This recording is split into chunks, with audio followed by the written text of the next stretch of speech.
Hey everyone, it's Shakira. Welcome back to my channel. And in today's video, it's going to be quick because when I recorded this, my phone was dying, but I wanted to get out a quick ab video for you. So here we go. Now I'm using a small weight here and I am tucking the weight underneath that space that I created in my forearm side plank.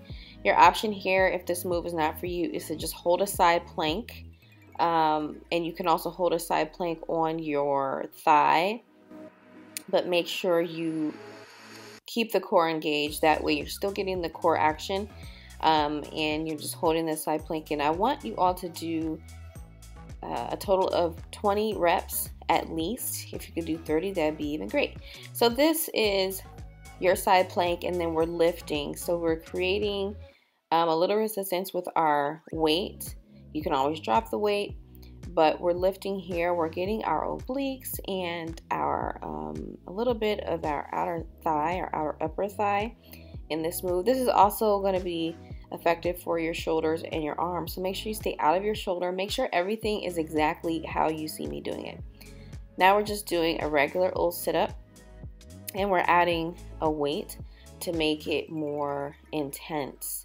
Now, make sure you're controlling yourself as you go down and as you go up, but especially as you go down. I see a lot of people that just drop down when they release their upper body, but it's important that you control that part. This is going to be a Russian twist, so the goal is to try to twist so that you can get those elbows to touch the mat.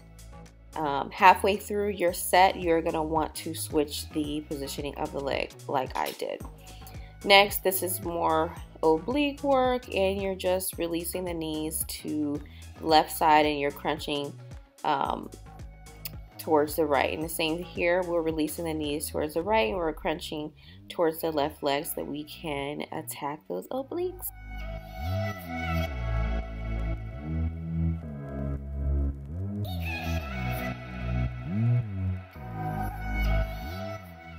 Last, we are just going to hold some side planks, and as always, you can hold your side plank on the ground. You can release that bottom leg, and so you'll have one leg that's on the bottom and the other leg that is extended. But planks in general are super duper effective for your core, so make sure you hold for 30 seconds each, and that completes the workout.